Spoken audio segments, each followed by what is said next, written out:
தமிழ்நாட்டுல எல்லாமே சேஞ்ச் ஆயிடுச்சு. உங்க நகையையும் சேஞ்ச் பண்ணுங்க. உங்க பழைய நகைக்கு கிராமுக்கு 150 ரூபாய் கூடுதலா வாங்கி புது நகை எடுத்துக்கோங்க. அதே கம்மி சேதாரம் தான் உங்க லலிதால மட்டும்தான்.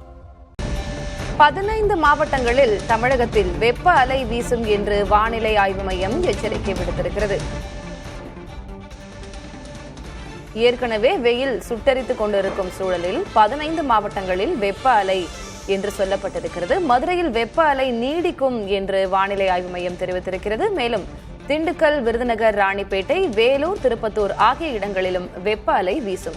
தருமபுரி, கிருஷ்ணகிரி, சேலம், நாமக்கல், கரூர், ஈரோட்டிலும் வெப்ப அலை வீசும் என்று வானிலை ஆய்வு மையம் தெரிவித்திருக்கிறது. ஆக தமிழகத்தின் 15 மாவட்டங்களில் வெப்ப அலை வீசும் என்று வானிலை ஆய்வு மையம் எச்சரிக்கையை விடுத்திருக்கிறது. கூடுதல் விவரங்களை வழங்குவதற்காக செய்தியாளர் வீரகுமார் இணைந்திருக்கிறார்.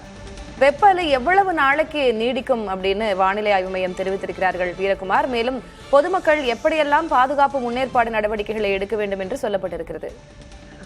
திலகவதி, தமிழ்நாட்டில் இன்றும் நாளையும் குறிப்பிட்ட மாவட்டங்கள்ல வெப்ப அலை வீசக்கூடும் என வானிலை ஆய்வு மையம் எச்சரிக்கை விடுத்திருக்கிறது. குறிப்பாக இன்று ராணிப்பேட்டை, வேலூர், திருப்பத்தூர், தருமபுரி, கிருஷ்ணகிரி, சேலம், நாமக்கல், கரூர், ஈரோடு, திண்டுக்கல், மதுரை, விருதுநகர், தூத்துக்குடி, திருநெல்வேலி, தென்காசி ஆகிய பகுதிகளில் வெப்ப அலை வீசக்கூடும் என வானிலை ஆய்வு மையம் எச்சரித்திருக்கிறது. நாளை கரூர், ஈரோடு, தூத்துக்குடி, திருநெல்வேலி ஆகிய மாவட்டங்களில் வெப்ப அலை வீசக்கூடும் என வானிலை ஆய்வு மையம் எச்சரித்திருக்கிறது. வெப்ப அலை அப்படின்னா என்னன்னா, இயல்பை விட வெப்பத்தினுடைய தாக்கம் அதிகம் என்பதைதான் வானிலை ஆய்வு மையம் வெப்ப அலைன்னு சொல்லியிருக்கிறாங்க.